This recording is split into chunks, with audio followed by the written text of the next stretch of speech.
What's up, ladies, gentlemen, boys, and girls? Your boy is back with the sports podcast. It is also named, all right, I'm changing the name of the podcast. It's called the Fourth and Goal. Yes, it's called the Fourth and Goal podcast. Not F-O-R-T, not F-O-U-R-T-H, F-O-R-T-H. Fourth and Goal. You want to know why? Because we go forth and we reach our goals. Genius, isn't it? Yeah. I stayed up all night thinking of that. Yes, it is called the Fourth and Goal podcast. All right, but anyway, I'm here with my boys, Flip and Waz. They're back for the third year. This is our third year doing this, gentlemen. Wow. I mean, as always, it's good to get y'all's input and it's glad to have y'all back. I'm glad we're still keeping the train rolling, man. Oh yeah, definitely. And of course, I mean, because if we weren't getting any kind of feedback, I wouldn't be doing this. So, I mean, like I said, we get feedback on here and we get it on YouTube. So, I mean, as always, good to have you guys back on the team. But man, fellas, yeah. It's been a while. I was like, man, we haven't done one of these in a minute. We need to get it done for the new season. Yes, sir. Happy that we decided to definitely check these out real quick. Mm-hmm. Yeah. But yeah, fellas, we got a hell of a task on our hands. Predicting this 2019-2020 NFL regular season. Now off the record, I mean, I still got my paper right here and everything, of all the predictions, and I had to thumb through it and make quite a few changes. And I think we all know which major changes that I made. Now the thing is, this is subject to change because of injuries, trades, people getting suspended, sudden retirements. Yeah. Yeah, man. That's never. I don't think anything like this. No, like I can't ever recall anything in like this in the past seasons where an active player who's like in the midst of his prime and is like on a potential Super Bowl contending team has ever just suddenly decided to turn his ball in and go home. And this never happened before. I never thought I'd see the day where Andrew Luck will retire before Brady. I never thought I would see that. Yeah, that's crazy. That is crazy when you think about it. Brady's outlasted. Like Brady was like in his late 30s when Andrew Luck came in, I felt like. Yeah, and this is Brady's 20th year. Yeah. He is a damn. Jesus. Do you guys think he's going to retire anytime soon? He says he wants to play until he's 45. I can believe it.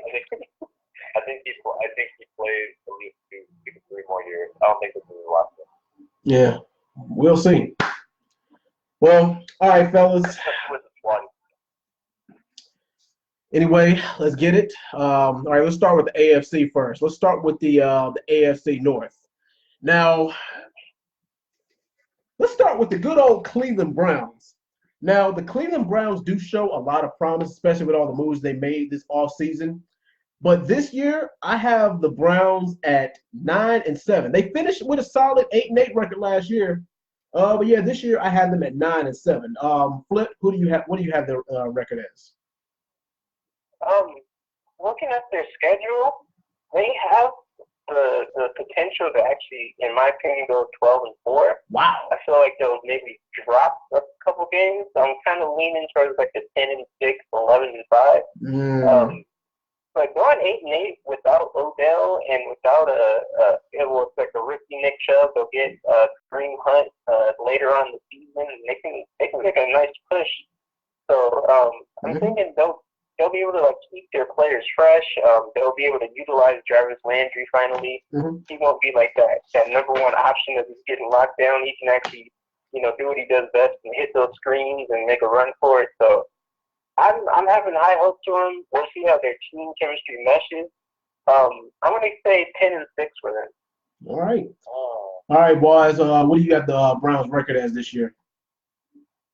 Yeah, so I'm on it with Flip here. I looking at their schedule, I see 11-12 wins. I think that's, and like you said, you're getting the team. The team has like the same talent without win the 1-8 games, without someone like Odell, without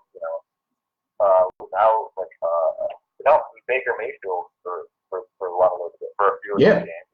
Yeah. And I mean they're pretty stacked, especially obviously once Kareem Hunt comes back, gets off his suspension. I mean, and defensively, I mean the offense very highlighted, but defensively the team is very, very, very good. And they're playing, in a topsy-turvy kind of division right now that I think that potentially they're going to regress a little bit. Possibly, the Ravens are kind of a little bit on the rise, but I'm not sure yet still what we're going to see with Mark Jackson. The Bengals, they're trash. Yeah. But it's just at their schedule, there's at least 9 to 10 wins that I think they're winning. Yeah. Many people that left the goal range. I think it's very, very easy, even with all the hype around them. Yeah. I just think that they're going to get. I think they'll go 11-5. Yeah. All right. See, that's the thing that worried about me is because it's like, well, they have a lot of talent, but the thing is it too much talent to be for? Is it too good to be true? The thing is, there's no point in having a whole bunch of talent and then the talent you put together has no chemistry. We've seen that with a lot of with a lot of NBA super teams. All the talent in the world, but no real chemistry. The thing is, I've seen it. I mean, they've looked good so far in the preseason, so we're gonna see. Next, we got my boys, the Pittsburgh Steelers. The locker room drama never ends with these guys. The Antonio Brown drama, the Le'Veon Bell drama, Big Ben not getting along with the offensive coordinators, Mike Tomlin can't control the locker room. We have all the talent and potential in the world to be Super Bowl contenders and and even Super Bowl champions. But the thing is, we can't get it together because the thing is, we have too much stuff going on in the locker room for us to really even be a Super Bowl contender. Talent-wise, we got it. I mean, the thing is, it's all the little things that make the Steelers lose games. And the thing is, the Steelers are matches at playing down in the competition. We all know this. But this year, I have the Steelers at optimistically, I'm gonna say 11-5. Realistically, probably 10-6 or 9-7. But me, I'm gonna go ahead and be an optimist. I'm gonna say 11-5. Flip, what do you got the Steelers record as this year? Oh man. Yeah, no Brown, no Bell, no Jesse James, but we got Devin Bush. Devin Bush is a good replacement for Ryan Shazier, and it looks like our secondary is starting to get back to where it was. But yeah, what are your predictions? I still think you guys have a solid team. I think Juju can fit into that number 1 spot. We saw what he did when AD was out last year. He had some pretty big games without him. Mm-hmm. But I don't have a lot of oh man, Juju can't lead his offense. We saw James Conner. As long as he can stay healthy, I think he's a good Bell replacement. So it's not like you guys are stranded without Bell and AD. I think you guys are pretty solid still. Yeah. Still got Ben, still got the O-line. The defense is a little sketchy, but then you guys have some pretty important pieces on that defense that can make plays. Yeah. Looking at your schedule, I was thinking the Steelers probably are going to either go even 8-8 or maybe squeeze out another win and go 9-7. Mm-hmm. But you guys are potential playoff contenders, I think. I got you going 9-7. All right. Waz, what do you got the Steelers record as this year? I've gone back and forth. I did say earlier on now that I thought that the Steelers might regress a little bit, and they missed the playoffs. But I mean, giving their schedule another once over, I think it's definitely possible for them to get to 10 to 11 wins. Just on the strength. I think overall, kind of the AFC is just as a weaker conference in my opinion.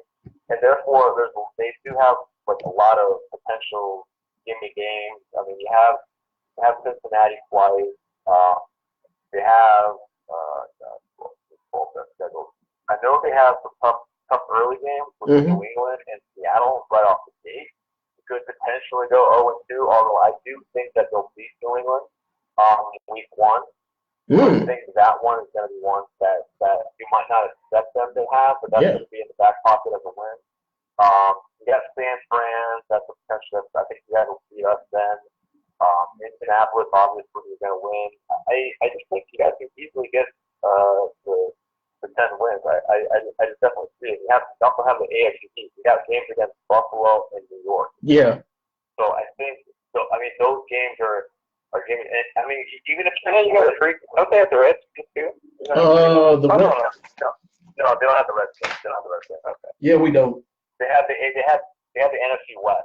So they have the Niners. They got the Cardinals. I mean, and the Rams. That Rams game is going to be hard for the Steelers. Oh yeah.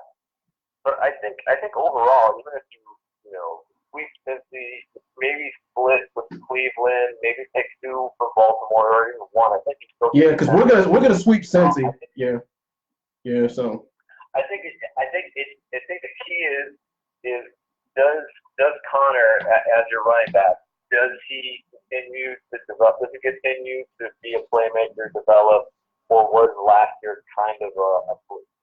I think he hinges. If he can be like a Pro Bowl 1,300 yard back for y'all, and catching passes on the flat, I think you guys have no problem. But if the running game suffers a bit this year, it takes a step back, I think it's going to be a long season.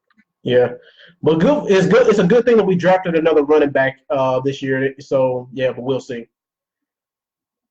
But all right, let's do Baltimore Ravens. Now, the Baltimore Ravens, this is their first year in a decade without Joe Flacco and Lamar Jackson. He's going to be the leader. Now, there's a lot of people who's building up Lamar Jackson to be the next RG3, but we all know how that turned out because we all know that Mike Shanahan tried to get RG3 murdered, and I don't think that John Harbaugh is going to do that to Lamar Jackson. I think he's going to play him to his strengths. The thing is, Baltimore's defense took a few hits, and their running core isn't like it was. It's still solid, but it's not like it was. But me this year, I'm gonna have to give Baltimore 8-8. Flip, what about you? Baltimore, oh man, you know what? To be honest, I see the Ravens kind of in the same spot as the Steelers. I think it's going to be a neck and neck division between you guys and the Steelers. Wow. And the Browns. Wow. Well, okay, I think it's going to be a 3-way tie. Actually, it could be like Browns Steelers. 10-6. I can see that too. Neck and neck for it. I can see that too. I was looking at the preseason tape for Lamar Miller, and he looked pretty good in the pocket, man. So I was thinking oh man, if he's got the passing game down, the Ravens might be a problem. Mm-hmm. So. It depends on how Lamar Miller plays when the season comes and the defenses actually start scheming. But I got the Ravens maybe going 9-7, potentially 10-6. All right. Wise, what do you got the Ravens as this year? What's their record? The Ravens are interesting because they are like a vintage old school football from the early the 70s. The 80s, whenever before the game started getting into really pass heavy plays and pass heavy offenses. I mean, it was just defense and running the ball. And the Ravens are kind of like a dying breed of that style. They're almost they're a little bit retro team that finds a way to win based on those two things. They're not kind of set up really to beat you in the air. Offensively, they're not really scare you. They're not. I mean, they got some speed, but with the quarterback, and I think Willie Snead as their one. But I mean, Ingram's kind of in between the tackles, goal line kind of back. Gus Edwards had some bright spots briefly times last year, but. I think defensively is what's going to carry this game, and we'll see what happens with the Earl Thomas. If that veteran presence pushes the team forward. But you know what? That division, I think it is like what Flip was saying. It's kind of close. But even when I look at the Ravens schedule, I think they could go 9-7. There are a lot of games on there that I think they could steal. Yeah. They got. I mean, I think Houston's winnable. They have the NFC West. So I mean, we're not sure how San Fran's going to be. Arizona, I think, they'll be able to take. And then who knows with the Rams coming off a Super Bowl loss, but it's impossible. But I think they could go 9-7. So I think I'll go with that as my prediction. I think they'll go 9-7. All right, that is a very that's a strong possibility, but we'll see because, like I said, the AFC North, those guys always beat each other up. If there's a tough defensive division in the league, it is the AFC North. Those guys always slug it out with each other. But next we got the Cincinnati Bengals. Now I don't really expect that much of the Bengals. They lost a couple of key pieces. I mean, they still got AJ Green, but Andy Dalton, if he doesn't make stuff happen this year, he's out of there. I don't really see that much. Like the best I see Cincy doing this year is 6-10, but I've actually got them either 5-11 or 4-12. But I'm gonna be generous and say 5-11. Flip, what about you? What do you have Cincy's record as this year? The Bengals, they're gonna start the season off without AJ Green probably for like 3 weeks. So right then and there, I'm not really too happy about that. So I can see them dropping off maybe 2 or 3 of their first 3 games. Yeah. So, and looking at the rest of their schedule, it's not looking that great. They might be like a game or 2. So, like you said, I would probably say like 5-7, 6-10. All right, that's a possibility. All right, Waz. What about you? What do you got the Cincinnati Bengals as this year?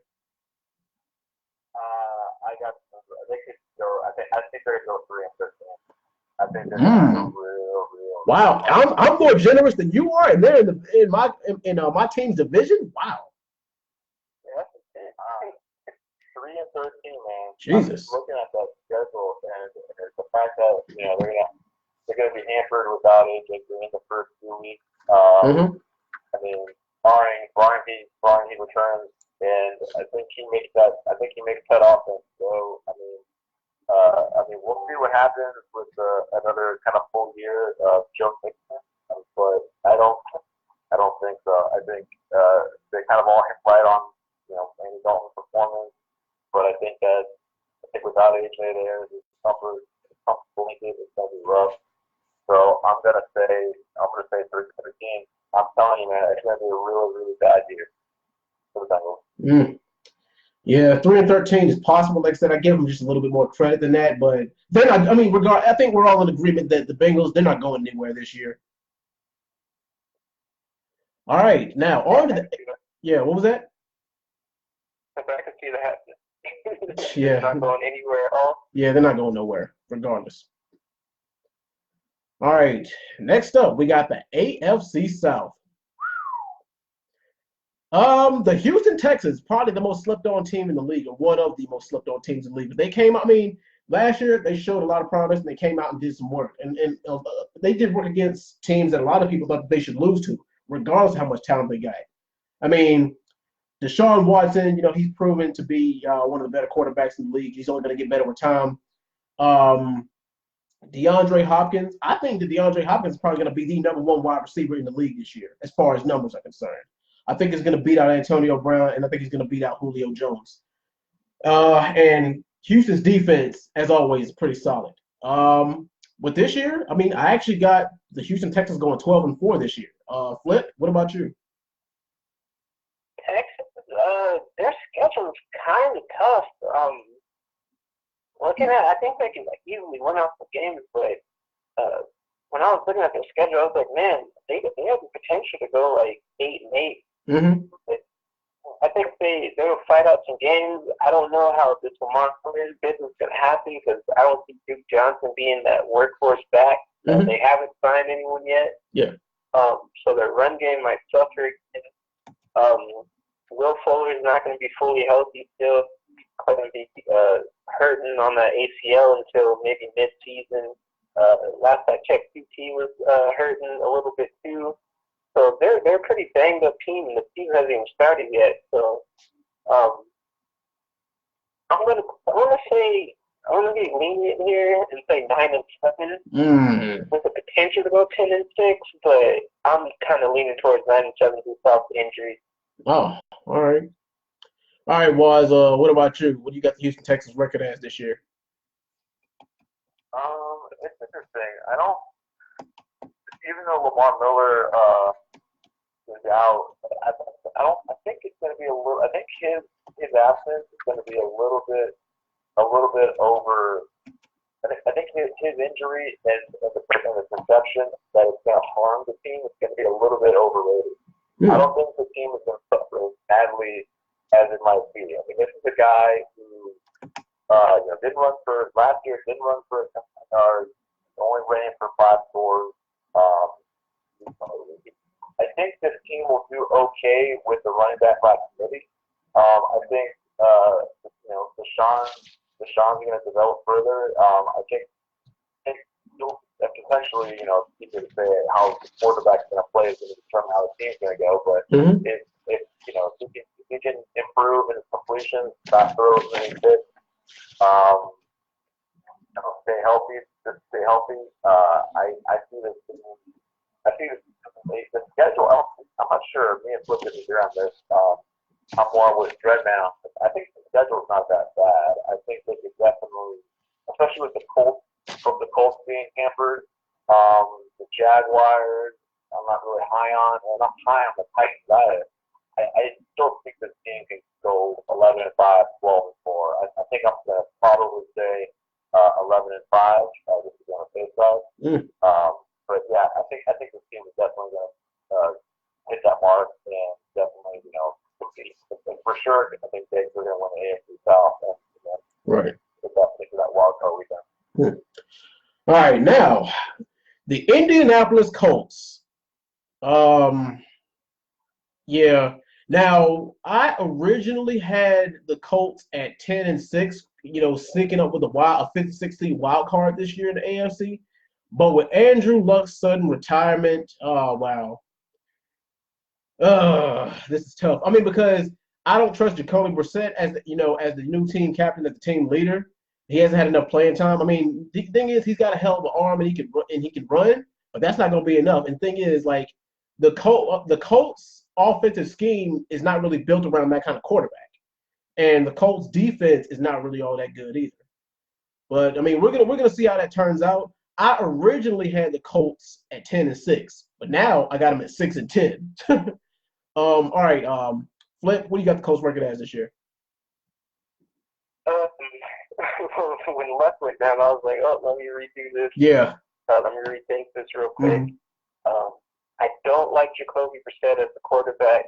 He's decent. I saw him last year. He had a couple moments when it was last year or the year before. I don't remember. I think it was last year. No, it was the year before. Yeah, it might have been the year before. He had a couple decent moments. I wasn't really a huge fan of his play. He led them on a game-winning drive or just a game-tying drive or something of the sort. So I was like, okay, he has the ability to win them the game. They got Marlon Mack. But T.Y. Hilton's just not the same receiver when it's not Andrew Luck throwing the ball. Yeah. I can't give the Colts like a crazy amount of props, but their O-line is like one of the top O-lines in the league. So right then and there, I think they can at least get 4 wins. Their defense is still kind of lacking, but it's a solid defense. It's kind of underrated. So I'm gonna say 5-11, maybe 6-10. But that's probably been a little bit lenient. But I mean, they have the chemistry, so I would think 6-10 just off chemistry because Jacoby Brissett has playing time with those guys. Yeah. All right, Waz. What do you got the Colts record as this year? Yeah, it's very unfortunate. This team could definitely have been like a potential dark horse for the Super Bowl. If Luck stays, it's just sad to see it go. See it happen. Jacoby Brissett, on him. I think he has some bright spots when he added 3%. You know, in New England, and then playing games in Indianapolis a few years back. But I just don't see him being able to carry Andrew Luck's job draft and lead this team to even a playoff berth. I'm not high on the skill position on this team. I have to say that I think this team is going to definitely be competing for a lottery pick, number 1 spot. Who knows? I'm going to say 4-12. All right. All right. Next up, we got the Tennessee Titans. Now, the Tennessee Titans are probably one of the most bipolar teams in the league. Probably because Marcus Mariota, he's good. But the thing is, he can't stay healthy. And the thing is, last year, they went through, what, 3 quarterbacks? So, I mean, yeah. The thing is, they got all the right tools, but I don't know what the heck it is with them. I went back and forth with this. Now, in my original prediction, I didn't give the Tennessee Titans any credit. My original prediction was 5-11 for them, but I bumped them up to 8-8 this year. So that's my final prediction for Tennessee Titans this year is an 8-8 record. But Flip, what about you? What do you think these guys are going to be at? I was right around the same spot with you. Their team is kind of looking a little funny in the light. I mean, they got Delaney Walker back. Mm-hmm. He's always a nice little safety cushion for Mariota, but it just seems like Mariota's been underperforming every year. The running core has been bailing them out, though. The running game's bailed them out a lot. Yeah, but I mean, can you really rely on Derrick Henry and Dion Lewis to get you like those wins like that? Yeah. Derrick Henry's a little bit of a home run hitter when it comes to running. Dion Lewis he's a nice complimentary back. He can be that guy, but I just don't think they can rely on him. The receivers are looking kind of funny too. Corey Davis just hasn't lived up to the potential he's supposed to be at. Their defense is pretty decent. It's not the greatest. It seems like Mariota's been getting hurt every year now. But somehow they win games. Their schedule's not that bad. Yeah. So I could see 7-9, 8-8. Yeah. All right, Waz, what do you got the Titans record as this year? Yeah, I think after talent lacking, I think the schedule is going to be kind of what saves the squad. I'm curious to see the improvements of Derrick Henry once he kind of gets the full kind of workload. But he's still coming back from injury, got training camp. Don't like anything to do with this receiving core, which isn't good. Which again, I think Mariota needs better skill position players around him. Otherwise, I think he has potential to kind of get exposed a little bit. But we'll see. Just looking at the schedule, I think they could go 8-8. It's very conceivable. They saw the Colts, Jaguars in that division. That's a potential, 3 to 4 wins right there. But other than that, outside, it's going to be hard for them to find wins. But I can still see the team getting another 4 wins outside of those games. So I'll probably go with 8-8. All right. Next in the South, we got the Jacksonville Jaguars. A Jacksonville Jaguars team led by Nick Foles. And thing is, now of course they got the running back. Let's see, they got let's see, what else do they have? Well, hopefully their defense gets back to where it was 2 years ago. We'll see about that because their defense, they went from top 3 defenses to absolute trash last year. But, I mean, of course, they got good wide receivers on the offensive side of the ball. And the thing is Nick Foles, the kind of quarterback he is he going to be able to work into that system? I think the thing is he might be able to fit that system pretty well. At least better than Blake Bortles was. I mean, come on. Blake Bortles ain't getting nowhere in no damn Super Bowl. Just like he ain't going nowhere in no Super Bowl. But, yeah, I mean, as long as – the thing is Jacksonville's schedule's kind of the thing is, there's some games that they could drop, but there's some games they could easily win too. This is going to be another one of those tricky teams. I'm going to go ahead and give the Jags 9-7 this year. A 10-6 record wouldn't surprise me, but then like the best the Jags can hope for is 10-6. The worst is 7-9. But I'm gonna go ahead and give them 9-7. Flip, what you got from this year? Just straight up looking at their schedule, I feel like they have like 7 free wins on the board right off the bat. I mean, you got Colts, Raiders, Bucks, Colts again, Bengals, Jets, Broncos. I feel like they can take that Titans game, at least 1-1. Yeah. Yeah, I could see them pulling off like the 9-7, 10-6, like Dread is saying. I mean, look, it's not portal. Yeah. So that means like defenses can't focus in on Fournette. Fournette might be able to stay healthy. Their receiving core isn't the greatest, but they still got D.D. Westbrook and Keelan Cole, I think, are still on the team. Their defense is their defense, though. I feel like Nick Foles can keep that offense on the field. The defense isn't going to be tired as shit. They can actually be the defense we know them to be. So I can see a 9-7, 10-6 maybe, but I'll say 9-7 just to be safe. All right, Waz. What do you got the Jags as this year? This defense is going to be. I think this defense is going to bounce back. That's what we saw a couple years ago. Josh Allen is a freaking. He looked really good this season. A lot of being here in Jacksonville, just hearing a lot of what people are talking about.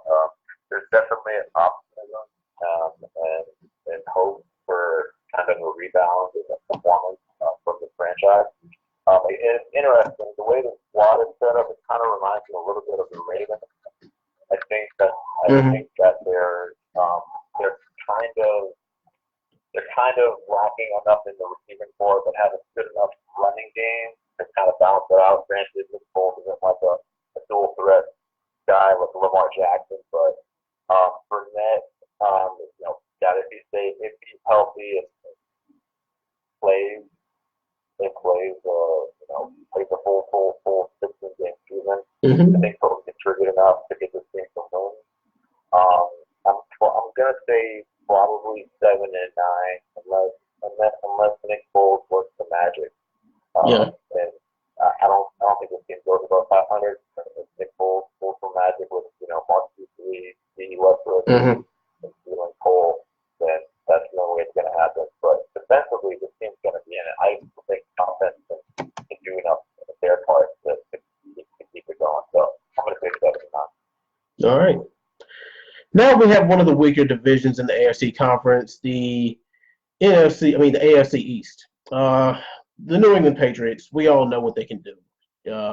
There's not really that much competition in the East for the AFC. Even though Tom Brady's, he's pretty much the same age as Father Time in football years. I mean, he didn't really show any signs of slowing down. And as long as he's a franchise player, so he has teams built around him. As long as he's got a good line of protection, as long as they have somewhat of a running game, they should be fine. But New England defense is always suspect. Some days they're asleep, and other days they come back, they come alive with a vengeance. But this year I see them at maybe 11-5, 12-4, somewhere along that lines. The worst I see them as is 10-6. They're probably gonna be 11-5, but I'm gonna go ahead and be optimistic and give them 12-4. So yeah, that's my final answer for New England Patriots this year is a 12-4 record for them. Flip, what about you? What do you have them as? I actually had them at 12-4 too. Wow. Just looking at it, but I just don't think they'll drop a beat without Gronk. It's the Patriots. As long as Tom Brady hasn't fallen off yet, this might be the year he falls off for all we know. But until then, I'm not betting against the Patriots. Julian Edelman's still good to go. They just got Josh Gordon back. Sony Michel is still their lead back. They got Rex Burkhead still left there. O-line's a little bit shoddy, but it still does its job apparently. I mean, Tom Brady gets the ball out fast enough, so they don't really have to worry about that. They've got James White as that dual threat weapon. Their defense is a little sketchy though. I'm not really trustworthy of the defense. Yeah. So just looking at their schedule, I feel like they have a really easy schedule. But they have potential to lose like 5 games. So I'll say 11-5, but probably 12-4 now, knowing that. All right, Waz, what do you have the Patriots as this year? I think they're going to go 12-4. Even with the loss of Gronkowski, I think this receiving core potentially has the making to be really special for Brady. If you look at it like down the road, they're getting, they have Julian Edelman now for a full year. They did not have Julian Edelman last year. Yeah. He's going to have. It looks like they're going to be getting Josh Gordon up to speed. And they have Demarius Thomas coming off an Achilles injury, but it seems like he is making progress and will be playing at some point. So if you're telling me you got Josh Gordon, Demarius Thomas, you got Julian Edelman, like oh yeah, they grew up with him. Yeah. They got Demarius Thomas. I mean, seriously, that is. I mean, can you imagine that in the red zone? That's like stupid. Even without Gronkowski. Yeah. Even without Gronkowski, that's freaking. And they still got James White. Yeah. And they have James White in the flat. And listen, and Tony Michelle might. Yeah, they got 3 running backs that they can go to. And they have 3 running backs they can go to, and 2 of those 3 running backs are slots. They can actually catch passes. And the fullback. Yeah. Yeah, and then they're running with Desmond. Tony Michelle is like probably one of like the better running backs that Brady's had in his career. Yeah. In terms of like actual like performance and everything like that. So I think this year it's going to be interesting. It's all going to hinge on Brady. If Brady falls off like Manning did in Manning's last year with the Broncos, that's the only thing that can really slow the team down. Is what's his Super Bowl performance indicating of how he's going to be this year? We'll see what happens. But I don't think so. I think they go. I think they go 12-4. And again, if Josh Gordon, stays right mentally, and if Demarius Thomas comes back and quite healthy, I think it's going to be scary. All right, then. Next up, we got the Buffalo Bills. I don't really expect. I mean, they don't have Nathan Peterman anymore. I mean, Nathan Peterman is going to the Raiders, but yeah, I don't really expect much from the Bills. I mean, they got only thing they got is somewhat of a running game. The receiving core is weak. They don't have a steady quarterback, and the defense is all right. And they don't exactly have the friendliest schedule in the world this year. Oh man, do I want to be generous or do I want to be realistic? All right, 5-11, 6-10 at best. All right, Flip. What do you got the Bills as? I like Josh Allen. Not really a big fan of their running game now. They got like Frank Gore, LaShawn McCoy, and one other guy in the committee. I mean, but is that going to be enough? I mean, they have running backs that used to be, some of the best running backs in the game. But yeah, but like I said, but they don't have the friendliest schedule. Yeah, they're kind of out of their primes too. Their receiving core is kind of looking funky too. But Josh Allen just makes plays on the two. Yeah. Somehow wins the game. But yeah, I think 6-10 is about right for this team. I think they can definitely sneak some games out. Josh Allen has more experience now. Yeah, I'll say 6-10. All right, Wise. What do you have the Bills as this year? Gosh, I'm going to have to kind of side with Flip. I think it's 10. I like like a Josh Allen as a quarterback. Really curious to see his development and how he improves. But I mean, the running back situation. I mean, again, they're all kind of slightly past their prime. I mean, McCoy maybe is definitely on the back end, but not as much as Frank Gore will be. So it's a little bit dicey there. John Brown, Zay Jones, their receiving core is a little bit fickle, a little bit iffy. I'm not keen on them. I just don't think it's gonna work out with them. I think the defense is good. I'm not sold on this offense to carry it enough. So I'm gonna have to go. Especially if that position, the Jets have kind of improved. I'm gonna go with 6 or 10.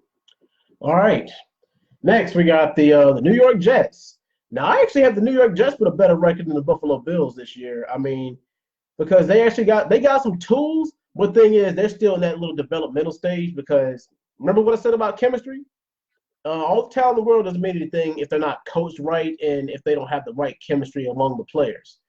I don't even think Le'Veon Bell's played a single snap yet, not even in the preseason. I think he might have played one. Maybe I'm missing it, but I mean I don't know. But like I said, Sam Darnold, he does show some promise, and the thing is, he does show a little bit of potential. The thing is, I don't know if that's going to be enough this year. I mean, maybe he will be able to bail them out of some games, but I mean, against the more elite teams, I'm really not sure about it. But I actually got the Jets at 6-10 this year. But 6-10, 7-9. Like I'm gonna go ahead and just leave it at 6-10. Flip, what about you? What do you got the New York Jets record as this year? I'm kind of thinking about their team. Their defense isn't too great. They have some pieces, I guess, on defense that should be like a force. I don't know. Just kind of hasn't lived up to it. But what's up with top? I mean, they got Le'Veon, of course. Darnold's not bad. But then I'm looking at like Robbie Anderson, Quincy Enunwa.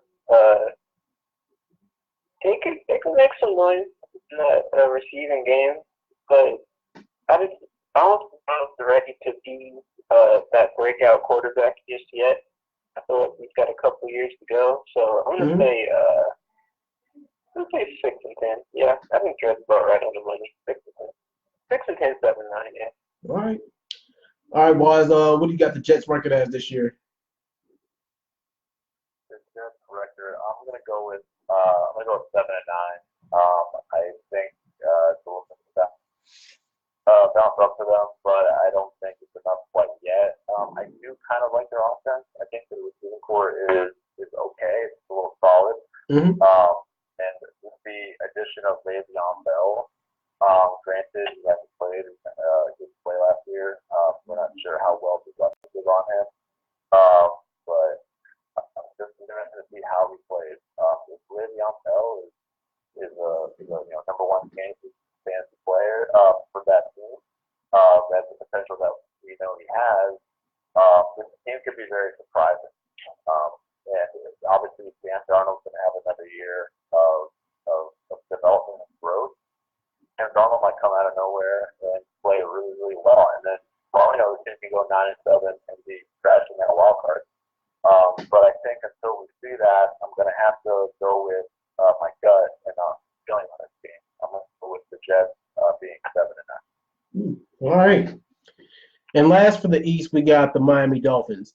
Now, the Miami Dolphins, they showed some kind of life last year. And the thing is, the Miami Dolphins always pull this crap off, some miracle, some magic. They always have 1 or 2 games where they beat a team that they shouldn't beat on paper. I don't know what it is about them, but they're always good for doing that for at least 2 or 3 games a year. But this year, they're missing some pieces. That they have been in the past couple of years. The thing is, I don't know if it's going to be enough to carry them anywhere, especially against teams in their division. Like I said, the NFC East. The AFC East. They're. A lot of times these guys trade blows, they trade wins. Minus the Patriots, who usually sweeping. They're usually good for sweeping at least 2 out of 3 of these teams. But if the thing is, if we've learned anything, is that if anybody can put a dent in the Patriots' record, It's the Dolphins, no matter how bad they are. I don't know what it is, but the Dolphins always have the Patriots number at home. But I'm gonna go ahead and give the Dolphins 7-9 this year. Flip, what about you? No. When they had Ryan Tannehill, sure, they had a chance to upset the Patriots. It come down to Josh Rosen or Fitzpatrick. I feel like this is going to be the Buccaneers all over again. They're going to be cycling in between these two guys. It's going to be a shit show over there. Yeah, I got them going probably 3-13. Ooh, ouch. All right. But like I said, they always win like 2 or 3 games they shouldn't win, no matter how bad they are. But I mean, yeah, they should be 1-15. So Lord have mercy. All right, Flip. Is that your final? All right, what's your final? Like your final answer is 3-13. Yeah, my final is 3-13. All right. Okay. All right, Wise. What you got the Dolphins as this year? I'm looking at the schedule. I mean, I'm trying to see why Swift doesn't have them with more than 3 wins. Because I can see them. They got Washington, they got Indianapolis, and they got Cincinnati, and they got Cincinnati. I think the Giants will take them. That's the thing. Yeah, so do I. I think the Giants can actually take them this year too. They can make the Bengals late, so they'll have AJ Green back. Yeah. Their early schedule is pretty bad. See, what sucks is I don't want to get my divisional games out of the way as early as possible. You don't want late divisional games. You don't want no divisional games after week 10. But even though a divisional game in week 17 is kind of mandatory, but still, get most of your divisional games out of the way early. But I mean, they can't do that. Or I mean, at least that's not the way the schedule is this year. But go on, Waz. And I like the receiving core they got. I think they're pretty solid. Bill Parker, Dwayne Allen. I kind of like the receiving core. So I think Drake is due for a pretty big season as the marquee guy. I have high hopes. I think Drake could definitely fall out this year. And even Fitzpatrick just running as a journeyman.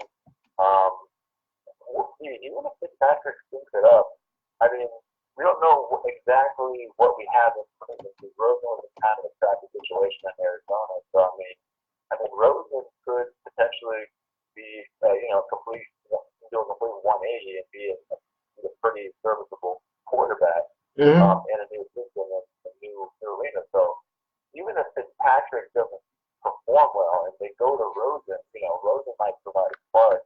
So I think this team could definitely go 7-9. I'm gonna go with that. Yeah, because you never know which Fitz is gonna show up, and that's the reason why I got him at 7-9 too. All right, next, the AFC West. All right, we got the Kansas City Chiefs. Now the Chiefs don't really have that bad of a schedule, and a lot of people saying that that Patrick Mahomes can't keep up the same consistency. I think he's gonna produce more or less the same. And thing is, he might not have Kareem Hunt anymore, but he still got some pretty damn good weapons to rely on.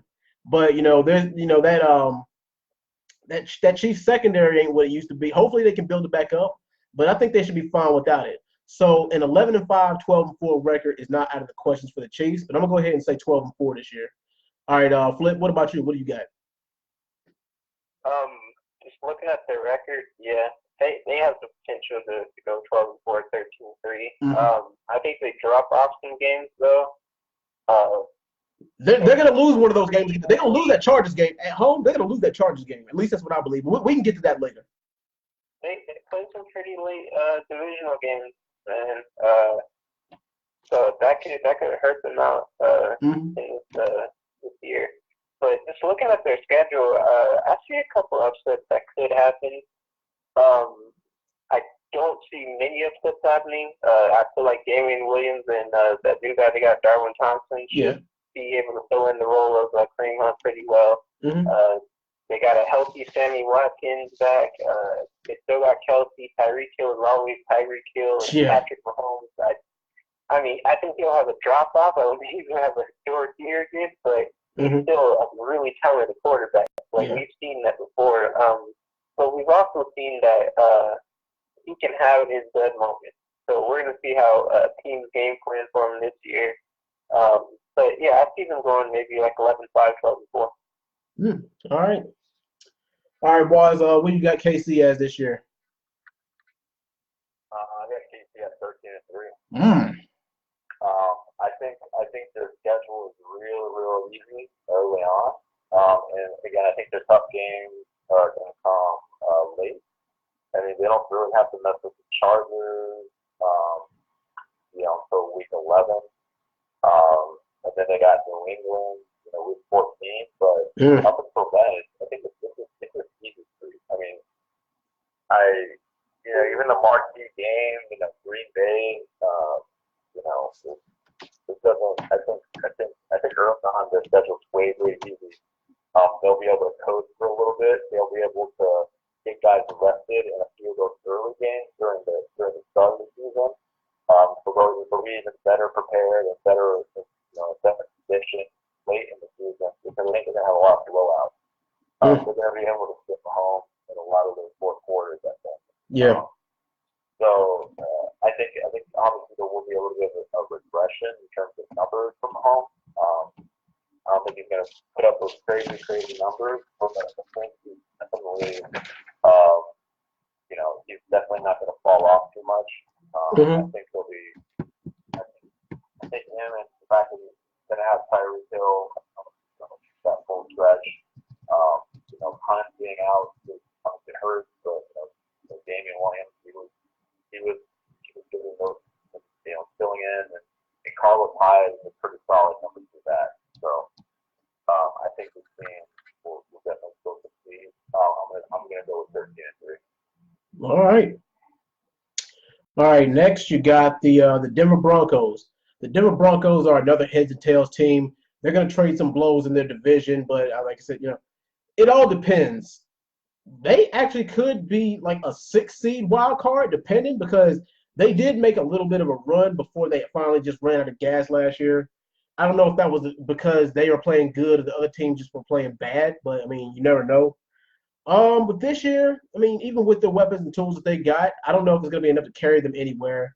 But like I said, I mean, with the way things are, I mean, with the way that the picture's been shaking up in the AFC conference, you never know. But I actually got the Broncos at. I'm going to give them 8-8 this year. All right, Flip. What about you? What do you got the Broncos as?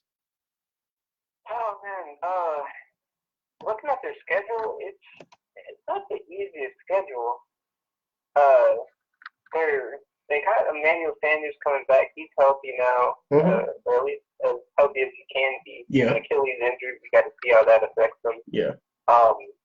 Philip Lindsay and Royce Freeman are kind of going back into that committee run. I don't think that they'll have the crazy year with Philip Lindsay like they did last year. And Joe Flacco, I don't think he's really that big of an upgrade from Case Keenum. He's not. Especially with him being, 36, 37? Yeah. I don't see him making a lot of noise in that division. I see them probably dropping off 5 of their 6 division games. And it isn't going to look that great to me. I could see them probably going 6-10, maybe even 5-11. Wow. It's just, I don't know. Maybe I'm underestimating them, but I could probably see 6-10. I could see them going. All right, Waz. What do you got the Broncos record as this year? Yeah, I don't really like the quarterback situation. I'm not sold on their running back. The wide receivers, dicey. Defense, it's not the defense that won that Super Bowl years back. Yeah. It's fallen off a little bit. Yeah. So I think, and the schedule's difficult. I think this is going to be a little bit of a down year again. I'm going to have to jump and roll with 6-10 for this Bucks. All right. Next up, we got the Oakland Raiders. Man. Now, I don't know which Oakland Raiders we're gonna get because I mean the thing is a lot of people, I mean including Flip, they've been riding me about Derek Carr being overrated. I still see potential in him, but I mean, the thing is, are we gonna get that 2016 Derek Carr? The thing is, he's got some weapons now. Yeah, he's got some weapons, but thing is that gonna be enough? And thing is, they ain't got Khalil Mack anymore either. So yeah, so the defense really took a hit. And the thing is, they had one of the worst records in the league last year. But man, uh, hopefully I don't regret this. But I got the Raiders at 6-10 this year. Flip, what about you? Uh, I mean, they got Tyrell Williams for the Chargers. I mean, he can be that default threat for them. Obviously, they got Antonio Brown. Hunter to be healthy to get Hunter Renfro. Oh, my favorite person on the team, to be honest. Yeah. Yeah, if you guys have been watching Hard Knocks, I've been watching who I like him. Mm-hmm. But their run game is kind of sketchy still. I don't know how Josh Jacobs is going to do. They just dropped Doug Martin. I kind of like Jalen Richard. Their defense is just not it, man. I think they put some guys on their defense. I'm not really sure. Mm-hmm. Like, their defense just doesn't pop out to me. Derek Carr, you already know how I feel about him. Yeah. He's an average quarterback. He can make some plays, probably get them some wins. I want to say they go with 5-11, 6-10. Yeah, I can see that. But I can see them going as low as 4-12. Right? It's just Antonio Brown is there, so it's like, yeah, you can't get at least 5-6 wins with Antonio Brown on your team. Come on, man. Yeah, I understand that. All right, Waz, what you got the Raiders record as this year? Yeah, it's interesting because you watch like the Hard Knocks, you get this like impression of the team a little bit. I think Israel does a good job of taking you out of like your element and thinking like, okay, like if you were to watch, the show, you would obviously have your opinion as to the team being, kind of a bunch of roughnecks, just a couple of bad apples on both sides of the ball. A little bit of drama, and it's just a recipe for disaster. Yeah. And then you watch Hard Knocks, and you kind of find yourself kind of like pulling for them. I guess it's just the way that HBO does storytelling. Is kind of having like think that the Raiders are going to be better than they probably will be. Yeah. Just based on maybe watching the show. I don't. Stepping out of the Hard Knocks element, I think this team 7-9. Again, I think Derek Carr is better than maybe Flip might give credit for, especially when he has Antonio Brown now. Yeah. And the next coming of Wes Welker and Julian Edelman, Hunter Renfro. I think that you can at least pull out 7 wins, even in that division that obviously has powerhouses and the Chiefs and the Chargers. I still think they can get to like 7 wins, I think. But I think that's about it. I think that's the feeling right now for that. All right. Okay, I got a question for you real quick, Waz. Do you think Derek Carr can live up to his potential when he has Frank Clark, Joey Bosa, Von Miller just hounding on him for 6 games? That O-line is going to have to really, really, really step up if they don't want to get Derek Carr murdered. If they don't want to get Derek Carr murdered, you're right. Yeah. They're definitely they're gonna need to do something because I mean Derek Carr has the best receiver he has. Say what you want about maybe like Mark Cooper, but I mean Antonio Brown is pretty special. Regardless of the position he's in, regardless of kind of being a clown. Yeah. He is, he's gonna do good things regardless, depending on the whole helmet situation or whatever you want to call it. I think he's gonna be great.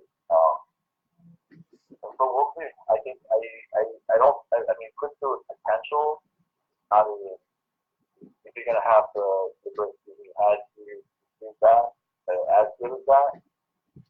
I think that's a coin flip, maybe. I think he's definitely good to throw. Like how many did he throw in that one season? I think he could probably get to 28 to 30 pieces. Absolutely. All right. All right, and last but not least for the West, we got the LA Chargers. Now, the thing is, the Chargers are a team I actually like, and the thing is, the schedule is they have an intermediate schedule. I mean, they got some teams that that are going to test them, but I think their team's going to rise to the occasion. For instance, I went through the schedule, and I actually have the Chargers beating my Steelers again this year. Don't ask me why, but I mean, like I said, they have. I mean, the thing is, they're probably going to break even with everybody in the West this year. At least I say. Hell, I think they probably even have the potential to even sweep Oakland or sweep Denver. But we'll see about that. But yeah, they have an intermediate schedule this year. But I actually have the Chargers at 10-6 this year. Flip, what about you? For me, it could go up to 11-5. It just depends on if Melvin Gordon's there. It all depends on. Yeah, I forgot about that. That's an X factor. I think he's gonna come back maybe. But y'all got Keenan Allen. But come on, man, y'all got Keenan Allen. Y'all still got a couple of good. Yeah. You gotta let me explain, man, because it's. I know we got Keenan Allen, we got Mike Williams, we got Kelvin Benjamin, we got the receivers, we got Philip Rivers. And y'all still got Antonio Gates, even though Antonio Gates is old as dirt. No, we don't even need Antonio this year. We got Hunter Henry back. Right. So, I mean, our receivers are top notch. Problem is, our O line is sketchy. Okung is out. We're kind of relying on Forrest Lamp. We're already talking about bringing up some. Yeah, because Philip Rivers be taking a lot of sacks. He does. Yeah. So that's why that running game has to be there, and that's why I feel like if we don't have Melvin there, Justin Jackson or Austin Eckler really has to step up. And from last year, I'm not seeing that happening. I'm hoping they just give Melvin whatever he's getting to, or at least find the middle ground, get him back to week 1, and then right then and there, I feel like we could go 12-4 if that was the case, because our defense is crazy. We've got the corners on lock. We just upgraded our linebackers, Perryman's back. Our D line is crazy still. We just upgraded our defensive tackle with what's his name, Tillman, I think. Yeah.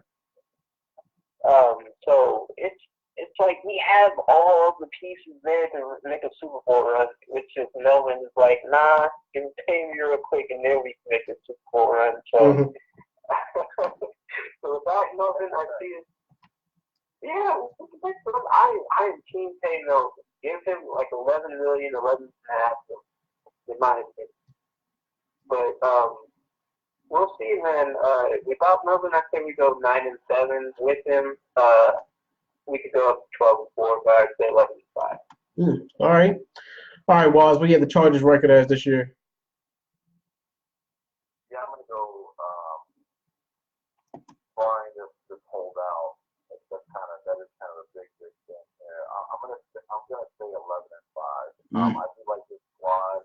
I do like their running. I do like their receivers. I have a little bit. I mean, Philip had a pretty good year last year.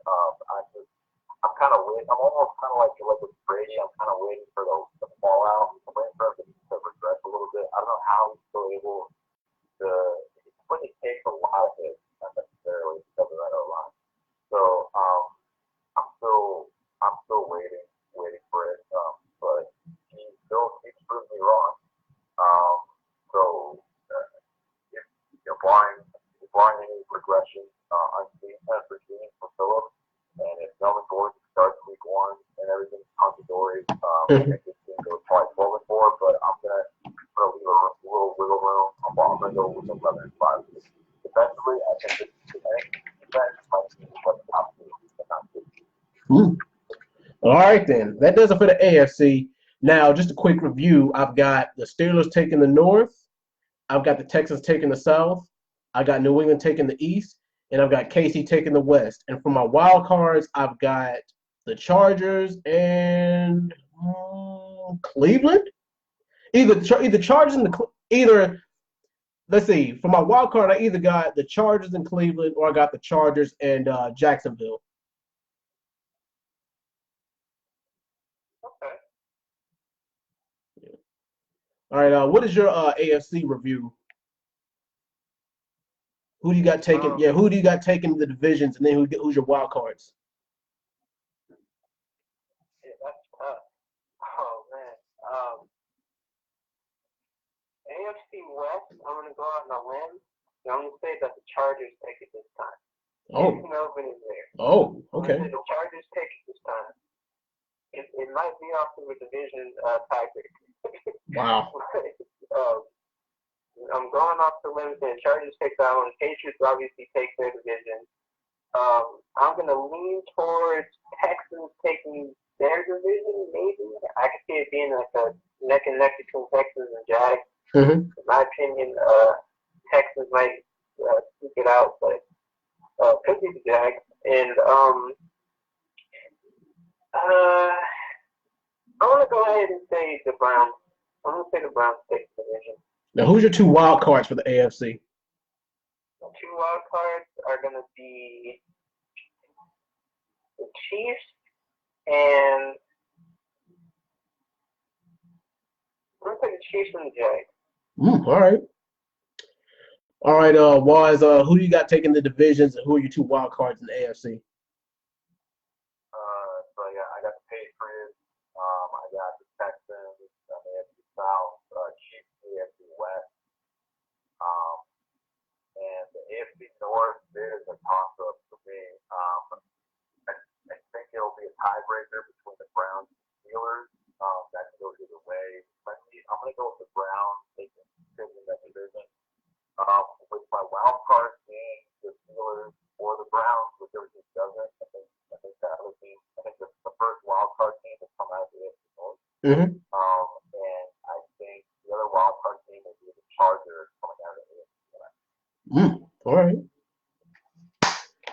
Now, let's move on to the NFC picture. Let's go with the North first. Now, the North, we got the Green Bay Packers. Now, hopefully they come back this year because last year it was a crappy year because Aaron Rodgers was on off the field because of health issues. And the Packers defense really did take a hit last year. But hopefully they're going to be back. Hopefully they're going to be back in full form. The defense is back to what it once was. I think the thing is, as far as the defense, their secondary, Packers secondary really did take a hit. Their linebackers are always good, and they always will be. Maybe I'm giving the Packers a little bit too much credit here, but I'm gonna go ahead and give the Packers either 11-5 or 12-4. Flip, what about you? What are you giving the Packers this year? Man, it's Aaron Rodgers. Yeah. So it's like, do you bet against Aaron Rodgers? Not really, but you can. He's still got a crazy. A healthy Aaron Rodgers. Remember, bet against a healthy Aaron Rodgers. He's on that messed up MCL this year. Yeah. He finally has the correct running back in Aaron Jones. Yeah, they got rid of Ty Montgomery. Yeah. And a new coach might be a little sketchy, but his receiving core outside Devontae Adams isn't that great too.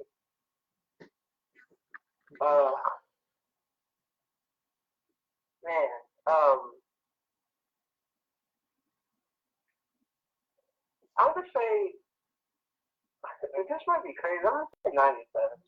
I was about to say I thought you were either gonna go 9-7, 10-6, but I ain't mad at you. I mean, I can see that. I was gonna say as well as 8-8 because they're their schedule is tough. Yeah. I want to say 9-7 just to be safe because Aaron Rodgers can pull off games even with a bad defense. But their defense is what's throwing me off here. Yeah. It's like they can definitely lose. But if the ball is in his hands in the last 2 minutes drive and the fourth quarter, come on, we all know what's gonna happen. Yeah, we do. But sometimes it doesn't happen that way, you know.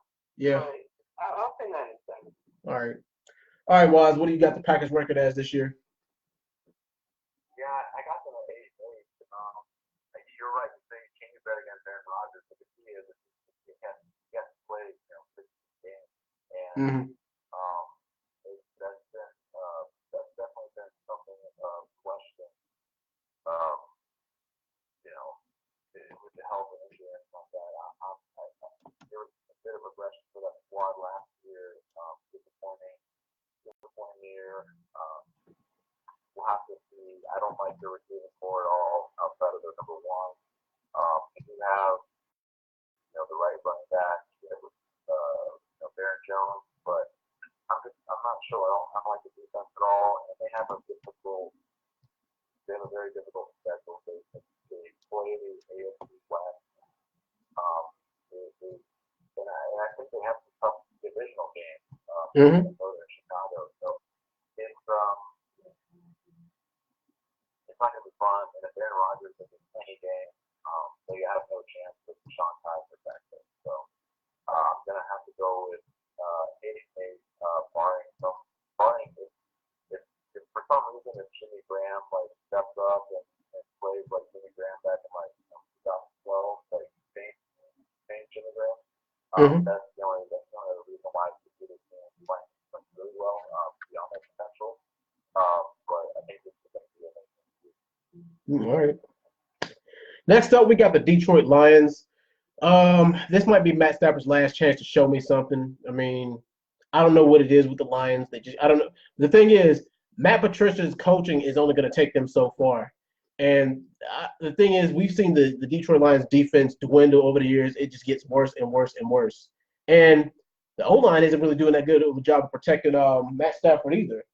He needs some more help and some more. I mean, he's got two good wide receivers, but they got a good tight end now too. They got a real good tight end. But the thing is, I think that might be the reason why I gave them the record that I gave them, because I was originally going to give them 6-10, but it's not really that much different. I'm gonna go ahead and give the Detroit Lions 7-9 this year. Flip, what about you? And I try to give the Lions the benefit of the doubt because I kind of like Kenny Galladay. Mm-hmm. But their defense isn't really that amazing. I like Kerryon Johnson, but I just don't think he's a workhorse back that can stay healthy for him. Mm-hmm. They do have C.J. Anderson as a backup role, so that could be a nice 1-2 punch for that team. Yeah. And then you got Matthew Stafford. I feel like they could win 7-8 games. They have the potential to do it. Mm-hmm. It's not like the Packers are just kind of like some amazing team this year that's been a 2-0 game. I think they can split with the Vikings. And I wouldn't say they could beat the Bears on 2-0 or 1-1. I'd say it's 0-2 against the Bears. Mm-hmm. So just going off that, and their schedule's kind of mediocre. I could give them 7 games. Yeah, 7-9. All right then. Waz, what do you have the Detroit Lions record as this year? I got the Detroit Lions at 5-11.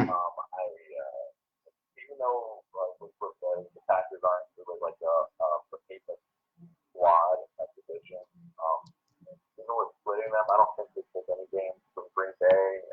They might get one against Minnesota, but I don't think so.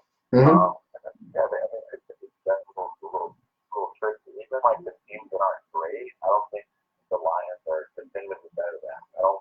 I don't know if I can say that the Lions can really beat Denver, or if they can really beat Oakland. For sure. I don't think they're going to win games against Philadelphia or Los Angeles, really, of course. Yeah. I don't have them winning a single away game this year. Yeah, I mean, look at that. Their schedule is really, really rough. Yeah. Arizona is in week 1. Then they got the Chargers, they got the Eagles, and they got the Chiefs. So it's 1-3 right there. Then they get 5. Then they got to go to Green Bay and Minnesota. I think it's going to be a rough start for that season. So I'm going to have to give them 5-11. And then, it's going to be kind of a situation where it's where does the team go from here? Yeah. Kind of stuff at quarterback for another couple of years. You got to get some other skill positions. Look at maybe getting a different coach. I think Patricia, you get Patricia don't know what you have to decide what it is. But I think the squad failed a little bit this year. I think they're the bottom tier in that division. I'll be honest, still with 5-11. All right. Next up, we got the Minnesota Vikings. I actually like the Vikings, and the thing is, it could be a potential three-way tie between the Vikings, Bears, and Packers in the NFC North. I like what the Vikings bring to the table. Their defense is good. I mean, the thing is, they're just an overall solid team. They don't really have anything wrong with them. I mean, of course, it's football. You can always improve on everything. But I mean, they don't really show any weaknesses, no real weaknesses. I mean, besides bad decisions on coaching, but that's something that you can fix. They're pretty solid everywhere else. Um, they've made the playoffs for the past 2 years, I believe. Um, even though they haven't they got smoked in they usually get smoked in the wild card round. They probably blow the division round if they make that too. But me this year, I'm gonna go ahead and give the Vikings 10-6. Flip, what about you? I kind of read my mind there. I was thinking 10-6 as well. Yeah. Um, I think Dalvin Cook is going to have a good year. Mm-hmm. If he stays healthy, I feel like this is his year to kind of show up, show everybody that he is that guy for that team. Thielen and Diggs are just. Yeah. I feel like with a year of chemistry with Cousins, I think he can finally, do something better with that team as a quarterback. He did well last year. I just think it was, he had his Kirk Cousins moment a little too much. Mm-hmm. I think he's more comfortable now this year, so I can see that. Their defense is kind of falling off from what it was a few years ago, but they can still lock down the team, no problem. 10-6 is about right. All right. All right, Waz, what do you have the Vikings record as this year? Yeah, I think this game can on paper that it is like a 10-6, 11 shot game. I think if everyone if the key players stay healthy, I think it's very difficult for this game to not have a winning record. Because it's not go 9-7 or 10-6. All the teams are there. I think another year of chemistry between like some Clipper thing, Cousins and that receiving core. This is one of the better receiving cores in this league. We got Kyle Rudolph, who's all tight end. That defense is very solid. Had a down year last year. The Vikings, for the record, did get the playoffs last year. They went 6-7. Yeah. But I think the defense kind of fell off a bit. But I think he'll bounce back.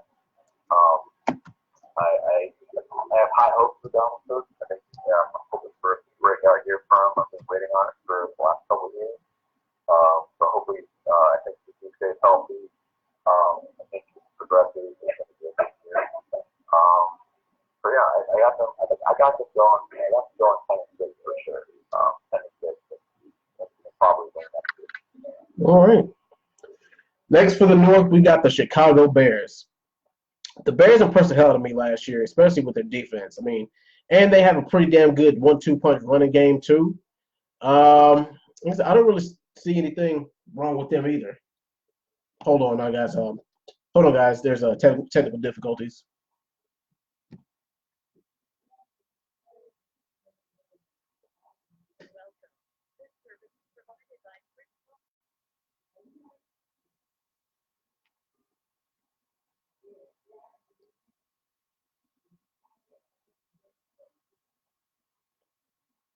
Welcome. This service. If you are the host, press star now. Please enter your PIN followed by the pound button. Thank you. There is 1 host and 2 participants in this conference. Please announce yourself. Sorry about that. My phone hung up for whatever reason. But anyway, like I was saying about the next up, we got the Chicago Bears. Like I said, I see potential in the Bears, especially since the Bears impressed me last year. But They don't really have that tough. I mean, like I said, I feel like in their division, their teams are going to beat each other up, and I feel like it wouldn't be out of the question for it to be a three-way tie between the Packers, the Bears, and the Vikings. But I'm gonna go ahead and give Chicago 10-6 too. Flip, what about you? Chicago, I like their defense. Great defense. One of the best defense in the league. Offense, not so much. Yeah. They don't have Jordan Howard anymore. He wasn't really a big force in that team anyway. Tariq Cohen, I don't think he can really shine that well as a lead back. I think his thing is just being that receiving back that can come in and make a big play. Yeah.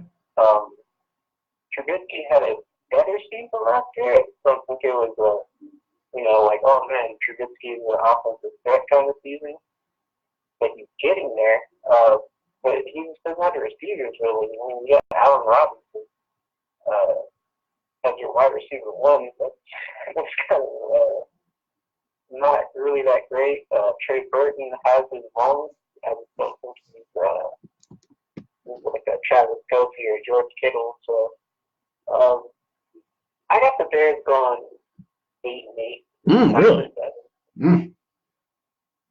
It's just competitive games, but I don't really trust that offense that well. But yeah, 8-8. Yeah, you're right. The defense is probably going to end up bailing them out a lot, especially if Trubisky doesn't. If the ball's not in Trubisky's hands on that last fourth quarter drive, but we'll see. All right, what do you have the Bears record as this year? I think we can go 9-7. Potentially maybe 10-6. I think it'll be close to Minnesota. I just don't trust the Bears offensively enough.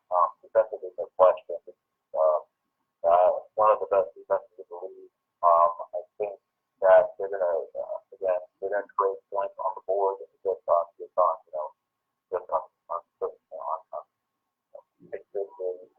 will probably get real mad because they created that kind of habit. I'll be curious to see how Mitchell is progressing. Had a good solid sophomore year. Last year, and I mean, granted, I think the coaching is great. I think if it progresses, it's very possible that it could improve. And if Trubisky improves, I think this team wins the division for sure, and has the potential to be the dark horse in the NFC. I think this team will win like maybe 10 to 11 games if Trubisky steps up and he plays against that like the sky to win for this team. Defensively, this team is too scary. And if they do work offensively and put Trubisky at the helm, I mean, if Trubisky can put up maybe like 27 to 30 the percentage around 65 to 70%. This team's going to be very scary. But until that happens, I'm going to have to go with 9-7. All right then. Next up, we got the AFC South, and let's go with the Atlanta Falcons. Man, oh man, that schedule is kind of hard this year. Come on, they got to go up against the Eagles, the Rams, the Seahawks, the Saints twice, the Panthers twice, the Jags, the Texans. Whoo, man, the Vikings. The first man. Whoa, Jesus, they got a tough schedule. Hopefully their offense gets right back to where it was, because the thing is, Matt Ryan, he's probably one of the most underrated players last year. The thing is, he played a damn good season. But the thing is, he was under the radar for whatever reason. I don't know. But with the way the schedule is, I mean, they're going to be tested this year. Their offense is mainly going to be tested too. But based off of what I've seen, I've actually got the Falcons at 9-7 this year. Wise, what about you? I'm gonna have to go. I'm with you on that. I think to go to 8-8. 8-8. Maybe 9-7. I think they go 8-8. Maybe 9-7. I think this team is very talented and should for sure like have potential to maybe compete for that division title. I think they were hurting because of the because of Monte Freeman being out, and missing the game. I think the fact that people that he'll be back, I think that'll be better. I think that's gonna do wonders for the outlook on this team. Mm-hmm. I think Matt Ryan will improve. I think he'll bounce back. Julio Jones, ridiculous. I like Austin Cooper a bit. I think this team. I'm gonna say I'm gonna go with 9-7. I think 9-7 is the best for this game, and I think it's for a long time. All right, Flip. What about you? What do you have the Falcons as this year? 7-9, 8-8 seems where they're probably going to fall in line. Mm-hmm. It's the same Falcons team as usual. I think no Tevin Coleman might help. Devontae Freeman is kind of injury prone though, so I'm not really too big on that. Their defense it's all right. It has its moments. It can, I don't know. It's not like their defense is crazy amazing like it was the Super Bowl year. Yeah. Matt Ryan's like probably the most underrated quarterback in the league. Like everyone kind of doubts him. Yeah. But he always shows up. He's always got like those MVP numbers there. Everyone's like, oh, Matt Ryan's like, nah, he's not that great. But as long as he can get the ball to Julio and Calvert, they could probably get 8 wins. I could see the 9-7 just because their offense is pretty high powered. But I'm gonna say 8-8. All right. Next, we got the Carolina Panthers. Now, the Panthers, they are saying that Cam Newton is going to play the first week. And here, the thing is, everybody in the everybody in the NFC South, all their divisional games are later in the season, and that could prove to be detrimental. The thing is, if anybody hurts from that the most, it's the Carolina Panthers, because especially if Cam Newton can't stay healthy. I mean, come on, they got a lot of promise. I mean, come on, because if Cam Newton's healthy, he's one of the best in the league. They got Christian McCaffrey. They got a pretty damn good receiving core, and their defense is decent. There's no reason why they can't go 10-6 this year. 9-7, 10-6 is right where they should be. Yeah, I'm gonna go ahead and give the Panthers 10-6. Flip, what about you? Man, I kind of have high hopes for the Carolina team, but I just don't like their receivers. I like Christian McCaffrey. Cam's that guy. I just don't think they're going to run him really that hard. I think they're going to be a bit cautious. I don't like Curtis Samuel and DJ Moore. DJ Moore is not that bad. DJ Moore has potential pretty good. It's just, I don't think they have enough receiving power. Their defense is cool. It can get the job done. Yeah. I just kind of going like 9-7 though. All right, Waz, what do you got the Carolina Panthers record as this year? I think the schedule is actually fairly difficult. Yeah. I'm not sure how well Cam is going to be in terms of. I guess I believe he's they're developing a new throwing motion. So that's always kind of dicey when it comes to the quarterback coming off of injuries and everything like that. So I'm not sure how well he's going to be performing. I'm not sure that's going to cause a hitch in his performance.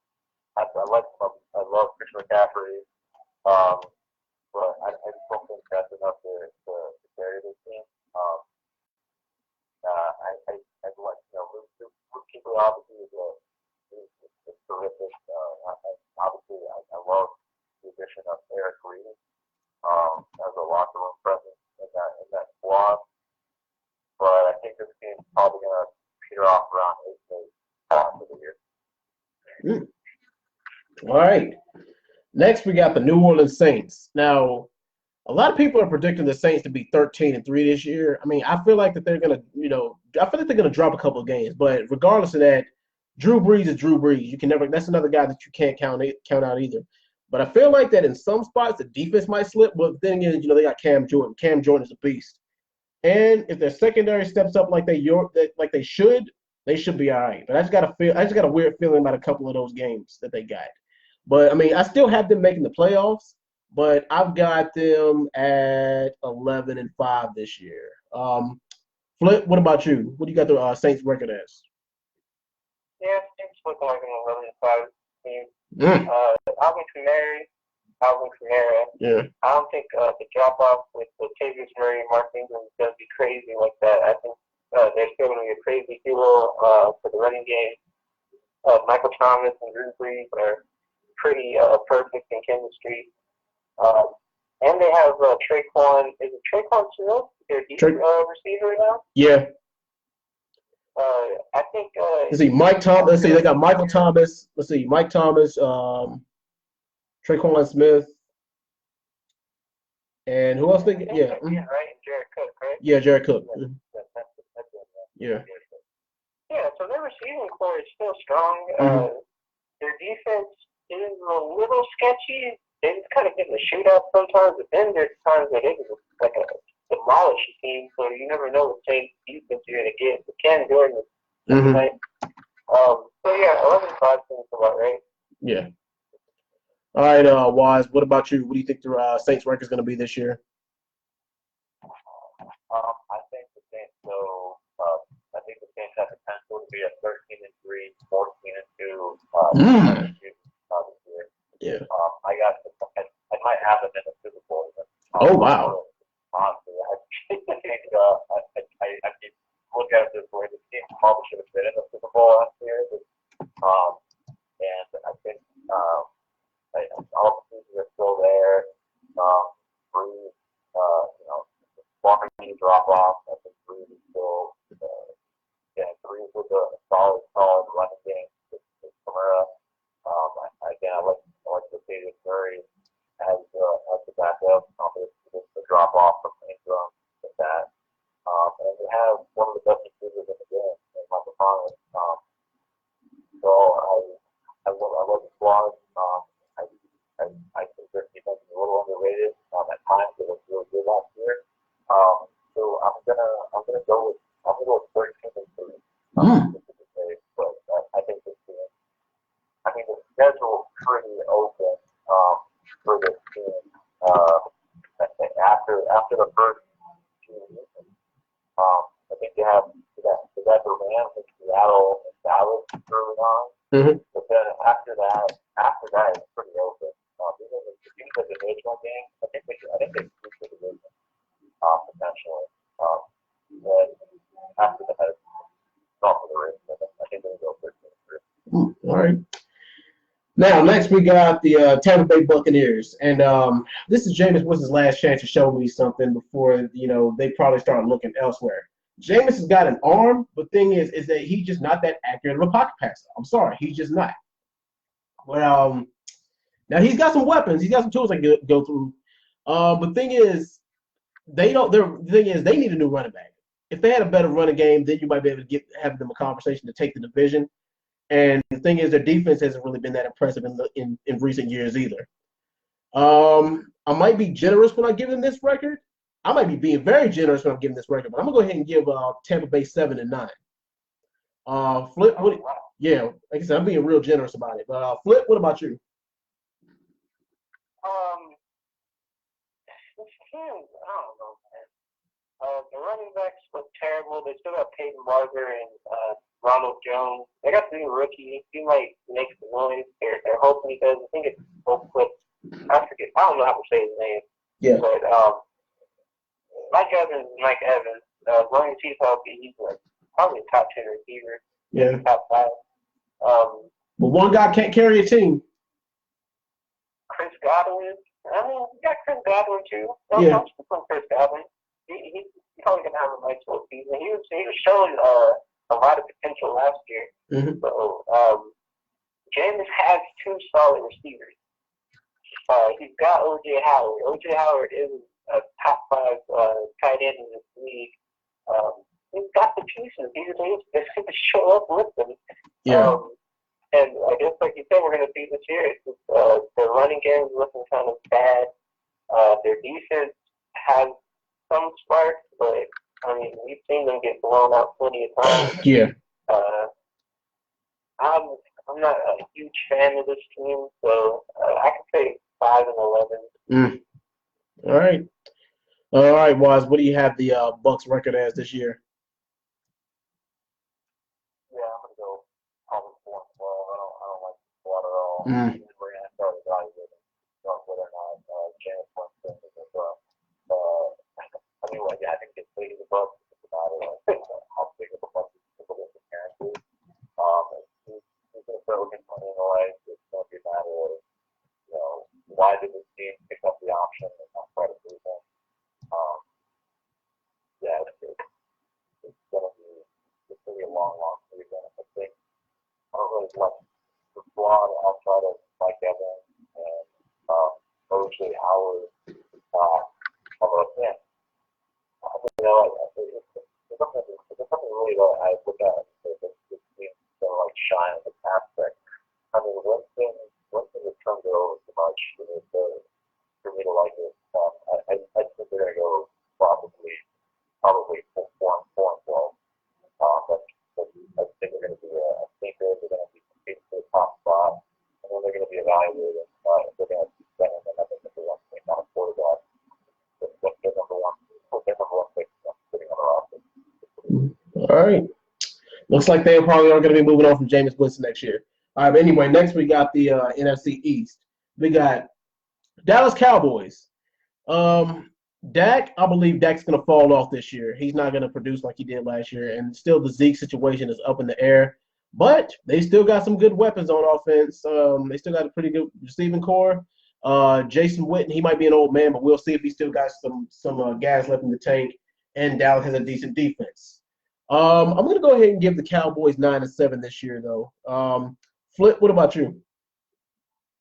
Witten's all reliable. Yeah. So that is that. Dak having a drop off here, I don't know. Dak's had a pretty mediocre year in my opinion. Amari Cooper kind of saved it though. Yeah. I don't know. I feel like Amari Cooper being there is nice for him. He's got Michael Gallup now, who's kind of coming into his own. But he's got some receivers. It just comes down to can they get Meat back? Yeah. Well, can they pay him? Because I don't think they want to pay him like Todd Gurley money because that's what I think what he's asking for. So we'll see. But I think with Zeke, your 9-7 rating is pretty it's just I don't know. Without Zeke, I feel like the team's like a 6-11, 7-9 team. Or not 6-10, 7-9 team. So. If they have Zeke, yes, 9-7. I can see them 9-7, 10-6. Yeah. Just because that defense is actually getting pretty solid now too. Yeah. It's not like they're any spread. So yeah, I'll go 9-7. All right. Waz, what do you have the Cowboys record as this year? I got the Cowboys at 10-6. I like their offense enough. Granted, if they lose, we don't have to do for a while. It's gonna obviously hurt them. He's the most important player on that team, and I cannot fathom how they have not gotten the field now. Yeah. And I can't even fathom how that turned out for the end of the year. That was true. Like Max turning down like a $30 million a year deal. Yeah. Because I don't even think it's worth that. It's turning that down. That's ridiculous. It's just like I just think the priorities are wrong. I just think they need to pay Elliott first, and then deal with Zach later. Didn't they just play Jalen Smith? I think. Yeah, they did in the preseason, I believe. Yeah, that's pretty insane. You should pay that man before you pay Elite. Yeah. But I got a feeling that as soon as they pay Dak that money, he's gonna start to suck. But go on, Waz. Yeah, I got decent hopes of that. I mean, obviously the pressure is going to be on him. If he's not there, he's going to be looked at as, oh, listen, you want to be paid like a You're not going to be anything on Tony Pollard to carry you. You have to go out there, throw for 300, 400 yards if you want to earn the phone. Yep. So I still think that with that schedule and just the overall makeup of this team, I like them defensively. I think that those kind of six actually. All right, I can definitely see 10-6. Like I said, my safe pick for them is 9-7 though. Next, we got the New York Giants. No Odell. Let's see, but they still got a couple of good pieces. I mean, they're probably going to be running Saquon into the damn ground, which I can really see that happening. But I feel like the thing is, a lot of people did question their draft choices, but we're going to see about that.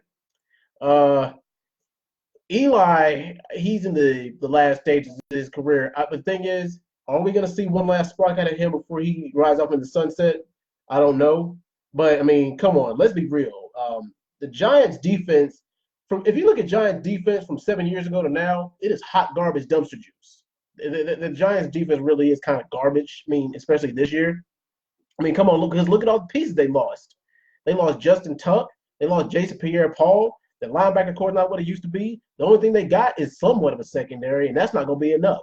So I'm going to go ahead and give the Giants 6-10 this year. Flip, what about you? I thought it was going to be one of those years where they battle at quarterback. Mm-hmm. Like Eli's going to have like 3 bad games, and everyone's going to scream Korean Daniel Jones, and then Saquon's going to be sitting there getting stack boxes against them all games. People are thinking like, oh man, Saquon against the stack box last year, he was good enough, so we might as well pray that Saquon can win the games. That's something they can do. Maybe Saquon can win them 6 games, sure. Yeah. I'm sorry, pray that Eli, the spelling checker, is the dream, because Golden Tate is suspended for 4 games. 4 games, right? Yep. Yeah, I got the Giants on 5.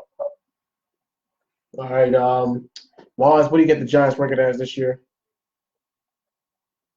I'm going to have to go, it's going to be like a 5-11 form. Mm-hmm. I'm curious to see how well Saquon performs for his team, being the kind of full weapon for the squad. My biggest question is do you guys think that Eli Manning doing a good job this year?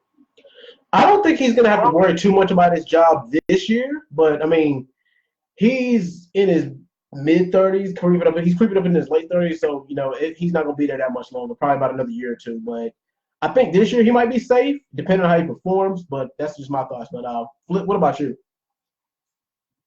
I don't think he loses it if he just doesn't have like a terrible start.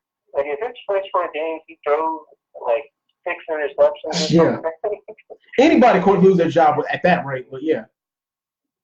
I don't know, man. Some people are safe when they throw 6 interceptions like that. Mm-hmm. But no, I don't think he loses it just because I think Daniel Jones respects him enough, and I think the Giants organization respects him enough. It's just they'll probably encourage him to retire. Yeah.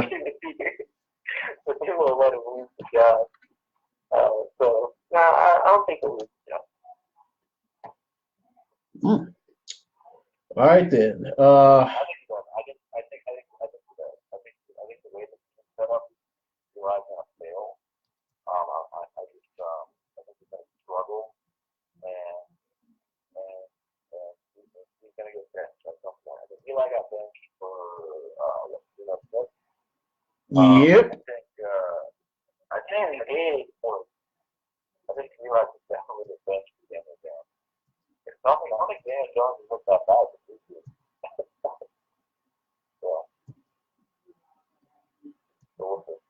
All right. Next, we got the Philadelphia Eagles. Now, I actually have the Philadelphia Eagles taking the East this year. Carson Wentz's biggest thing is he can't stay healthy for some reason. He plays like he could be the MVP, then all of a sudden, bam, injury mid-season, can't finish out the season. But thing is, he's got Deshaun Jackson back. He's got Zach Ertz. He's got Nelson Aguilar. He's stacked the receiving core, and he's got a pretty good running back in the backfield too. Offensively, they could be top 5. I mean, if they all stay 100% healthy. That defense, the defense is hit and miss. But thing is, I believe the defense should do fine. I believe the way that they're going to win a lot of the games this year is that they're going to outscore teams. But I actually got Philly at 11-5 this year. Flip, what about you? I have an 8-8. Wow, really? Carson Wentz he's a big quarterback. He just can't stay healthy. Zach Ertz is Zach Ertz. He can get the ball at any time. It's just, I don't know about Alshon and Nelson Aguilar sometimes. Mm-hmm. They have their moments. I'm saying Deshaun Jackson's old, so well, he's not old, but I'm not expecting he's not in his prime anymore. Yeah, Deshaun Jackson's not in his prime anymore, but I understand. But go on. He's good for a deep ball every now and then, but he's not Deshaun Jackson from the previous people, you know? Yeah. They're starting their rookie running back, I think, is Miles Sanders. So that's kind of, I don't know.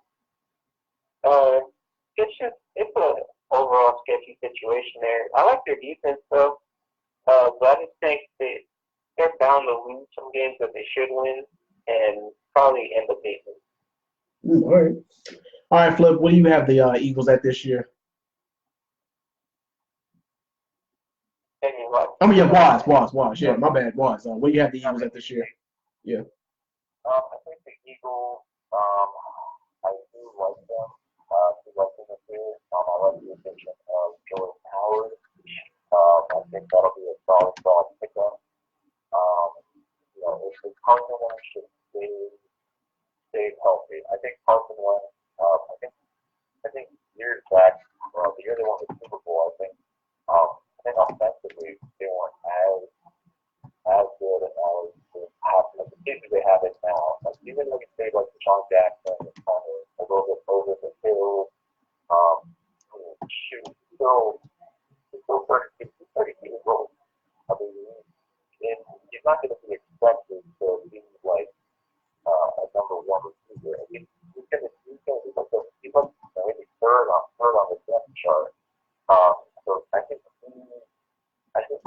his role in that offense, I think he's still going to shine. I think he's going to shine. I think he's going to play pretty well. The good injury, I think it looks like, but he's pretty ready to go. I think the team is definitely capable. Definitely capable of completing a ballot in this division. So long as Carson Wentz stays healthy. I want to say it probably happen around 10 or 6. I think they get 10 or 6. All right. Like I said, I definitely have them winning the East, though. But anyway, next up, we got the Washington Redskins. Now, you guys might think I'm crazy for making the prediction I am for the Washington Redskins, especially since how they performed last year. But they can't keep a quarterback for some odd unknown reason. They got some pieces, but it's just that like the thing is, every time they looked like they were going to win a game last year, they always choked in the fourth quarter. Are they going to remedy that situation this year? I'm not sure. But the thing is, I guess it depends on the team they face. But, I mean, they could end up splitting with Dallas and the Giants. I mean, they probably could end up splitting those games. I don't know about them beating Philly, even once, but we'll see. And the schedule is kind of, so-so. But I'm going to go ahead and give the Redskins, like I said, y'all might think I'm crazy for this, but I'm going to go ahead and give them 8-8 this year. Flip, what about you? Redskins 8-8 is insane. They got Case Keenum as the quarterback. Yeah. They don't really have receivers like that. They got Josh Jackson. Yeah. I think they're going with Darius Geis over Adrian Peterson this year. I don't know why. It just feels like this team. I mean, they have Josh Norman, Ryan Kerrigan on defense. Their defense, it has the stars on it. Mm-hmm. It's just, I don't know. It's just the offense. I don't trust that offense at all. I got them going 4-12. Yeah. 4-12. Wow. All right. All right, boys. What do you have the Redskins at this year? Yeah, this is a 5-11 squad, man. They don't have any good receivers. Adrian Peterson, he's just, again, he's had a solid, it's okay. It's a big year, but again, he's going to fall off a little bit longer. I don't like anything. I like Landon Collins, but I just, there's all the talks of, they're kind of moving some of those pieces. I think they're going to possibly trade. I think trade a couple of pieces, or I'm not mistaken. So I'm not. I think this year is going to like unloading from the unloading from the players. Jordan Reed can't stay healthy at all. Vernon Davis is still playing on this team. That was Yeah. So I just don't see this team going beyond 5-11. It's just not the work for them. They're in a pretty tough division, and in a tough conference. I think they're going to find a way. All right. Next, we got the West, and we got the LA Rams, the conference champs. They've made improvements actually in the offseason. And I think that we probably will see them in the AFC Championship again, probably either against the Saints or the Eagles. We'll see about that. But I mean, just cut and dry. I've actually got the Rams at 12-4 this year. Flip, what about you? Yeah, I got them around 12-4. I don't know how they keep getting all these pieces. How do you lose Ndamukong too and you gain Eric Weddle? Yeah. It's pretty ridiculous to me. They have Cooper Kupp back. They got Robert Woods. Todd Gurley.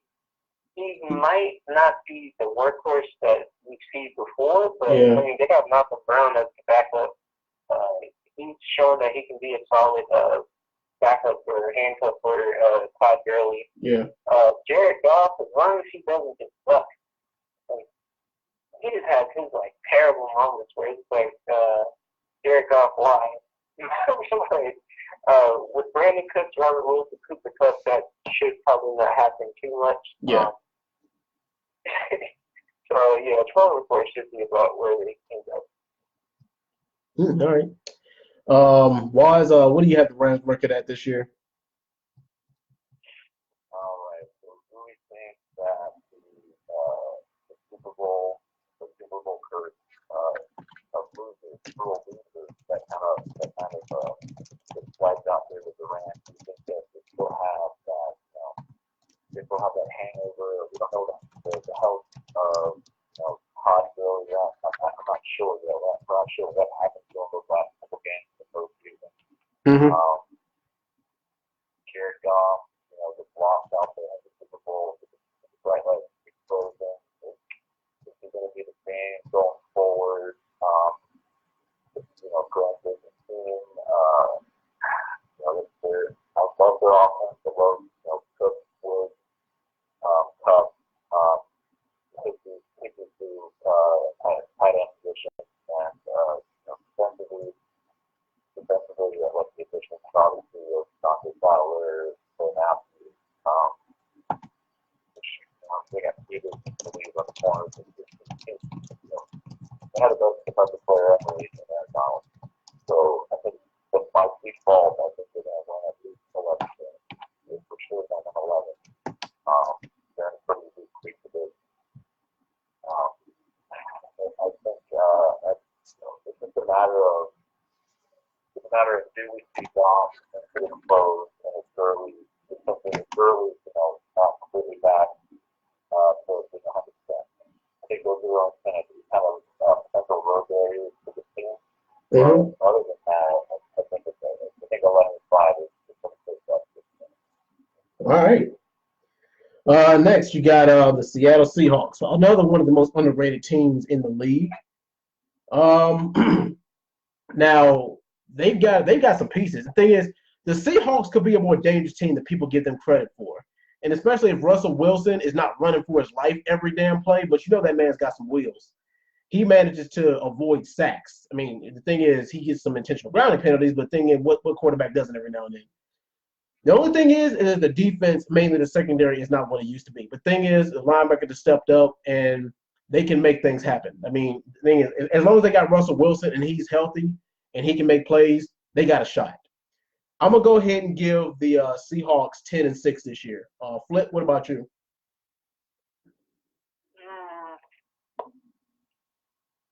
10-6 juniors. I don't think so. They pull out games. They really can. I like the Chris Carson Penny duo. They're really going with the run heavy teams nowadays. Yeah, that whole run and gun offense. Yeah. Mm-hmm. Yeah, maybe it's just to protect Russ. No idea, but they're throwing a lot less lately. Yeah, I noticed that because, they're going to run the ball, or when Russell Wilson has it, they always throw a deep ball like 20, 30 yards outside the line of scrimmage. Yeah, and I feel like Tyler Lockett and Russ aren't going to have that crazy touchdown to the reception ratio that they kind of had before. Mm-hmm. I got them going 8-8. Wow. Probably. Mm. Maybe 9-7, just because their division is super easy, and I feel like I could say 9-7. Because the division is pretty easy outside the Rams. All right, Waz, what you got the Seahawks at this year? I gotta say, I got the Seahawks going 10-6. I like the squad. I love the addition. I love the rookie. I believe. Yeah, he can. Yeah. I think he got potential. And they still got CJ Prosise, I think. They still got CJ Prosise too, so yeah.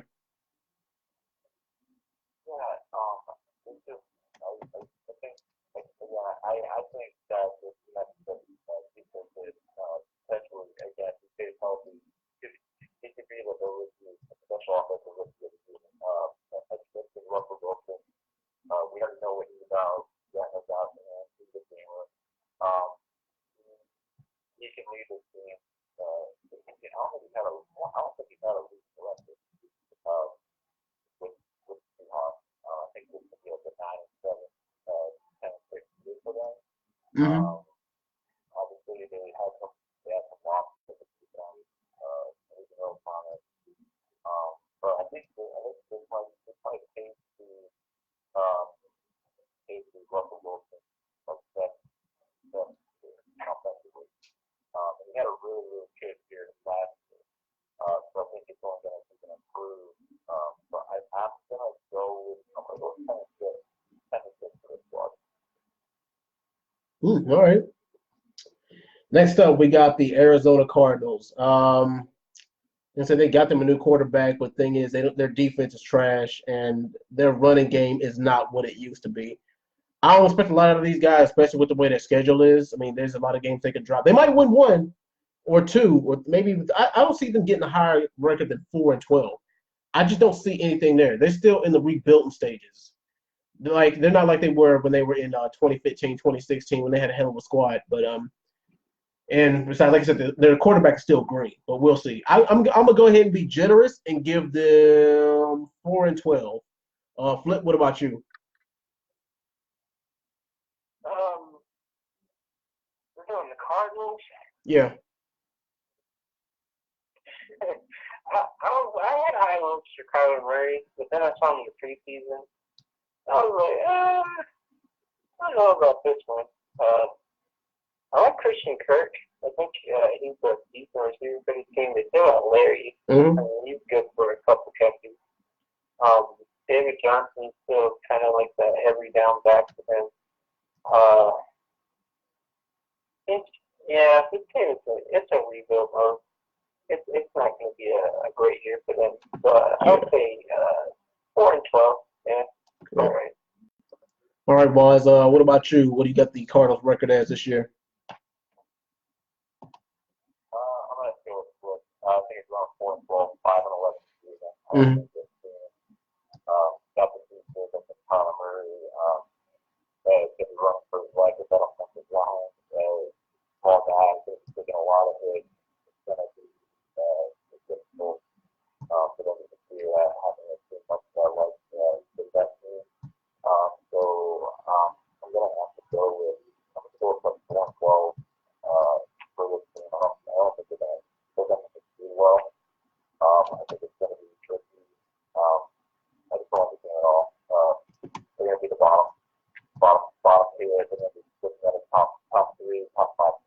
Yeah. I don't like it for the year. Probably going through life. I have some flashes, but I don't think the teams go around it. So I could be wrong, but I think it's going to be a more important. All right. And last but not least, we got the San Francisco 49ers. Now, I originally was dumping on them this year. I gave them a 3-13 record, but now I got them to 6-10. Only because like there's some teams on the schedule that they could probably beat, especially those games against Arizona and stuff like that. They're probably going to sweep Arizona. Like I said, there's probably a couple of other conference games they can win too. The Jimmy G show is officially starting as long as he can stay healthy. But I mean, thing is, I don't know if he's gonna be able to stack up against those elite quarterbacks in the league. I mean, and besides, they're still rebuilding their defense. I mean, they are long past the days of having a good secondary and having linebackers like Patrick Willis and Navarro Bowman and stuff like that. I'm gonna go ahead and San Francisco either 6-10 or 5-11. I'm probably gonna stick with 5-11. But all right, Flip, what's your thoughts? So you got what do you have the 49ers record as this year? And Jimmy G Kittle is gonna be the greatest thing ever. Really? Yeah, it's gonna be their year. They might be Super Bowl contenders, to be honest. Okay. No, right. No, but for real, I don't know about Jimmy Garoppolo, man. What was the other dude that they had last year was a quarterback position? Nick Mullins. Yeah. Yeah, Nick Mullins. He might be the better kicker this year, to be honest. Damn shame. Jimmy G was looking crazy in the preseason, man. He might wake up. I mean, he might wake up though. Maybe on week 1, he might wake up. He had a really good game against the Chargers. He was 14-20 through a touchdown. He had a really good pickup game against the Chargers. He was trash in the previous game. I'll give you that, but he looked solid against the Chiefs. Outside of the Chiefs, they were on the Chargers. Yeah, I can play with you. If Jimmy G and Kittle can get on board, I don't know if you guys can keep Dante Pettis. I saw something about him being like on the edge of making the roster or something. Who's the burner you guys have? Damn, what's his name? We had him. I don't think he's actually not. You're thinking of Goodwin? Yeah, Marquise Goodwin, yeah. Damn, we don't have a receiver. Yeah. No. I lied. He's on. Sorry. Okay. I lied. He's still on the team. He's down on the depth chart for whatever reason, but he's not on the squad. We got him. We got Trent Taylor. He's like our West Walker's type. We got Jordan Matthews. He's kind of like a lower tier, like obviously like a 3-4 number, like a 4-4 receiver, but Marquise Goodwin. Trent Taylor when he's healthy, Pettis is kind of like those two. But obviously, like our bread and butter is short field. That's our bread and butter. Like I said, their defense is weak, super weak. What, the 49ers defense? Yeah, 49ers defense. I like the 49ers defense, man. It's not like it was though. It ain't nowhere near as good as it was. No, they got Sherman, Jason Verrett, Solomon Thomas. Oh yeah, I forgot they got Jason Verrett off season. I forgot about that. The secondary is all right, but that. Yeah. I like their line. I like their corners. I don't know how you guys have your linebacker core looking, but I see the defense making some noise this year. You know what? To be honest, the 49ers might sneak a couple games because of the defense. Yeah. So I wouldn't be surprised if they won 7 games this year. I'm not giving 49ers 7 games this year. 7-0. All right, Wise. I know you're. I mean, 49ers bias aside, what do you have the record as? 49-5. I got them. I got them going. I got them going 500. 8. All right. Just because Seattle is still there, and the Rams really haven't been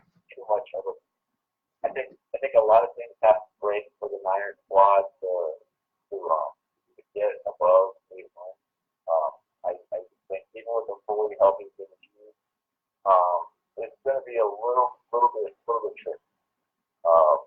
Just because those divisional games against the Rams and Seattle are going to be more hard games.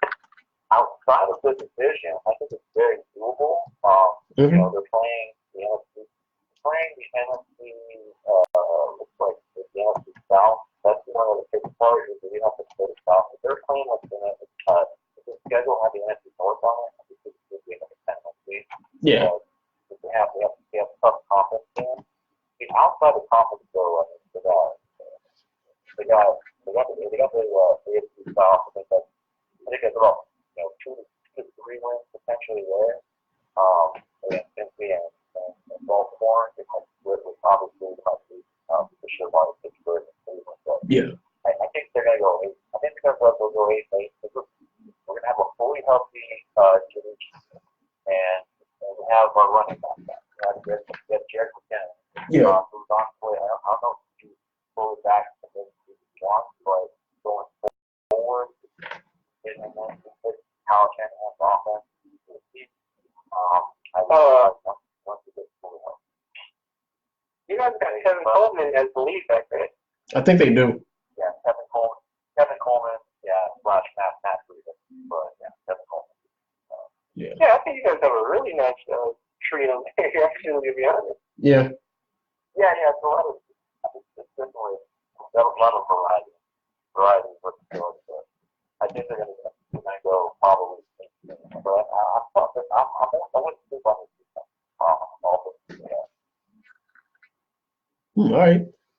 All right, so that'll do it for the NFC conference, and here's who I have taking the divisions and my 2 wild cards. I've got the Packers taking the North. I got the Saints taking the South. I've got the Eagles taking the East. I've got the Rams taking the West. And man, the wild card is different. The wild card for the East is tough. I mean, the wild card for the NFC is tough because I have 3 teams who I got at 10-6 records. No, 4 of them. But my wild cards, I got Seattle and Carolina for my wild cards for the NFC. But Flip, who are your division winners for the NFC and who's your wild cards? I got the Rams taking their division, Vikings taking their division, Saints taking their division, and I got the Cowboys taking their division. And I'm going to say my wild card should be the Seahawks and the Packers. All right. That's kind of, to me, that's kind of a bold prediction, especially because you got the who'd you say were your wild cards again? The Packers and who? Seahawks and Packers. You're actually counting the Eagles out?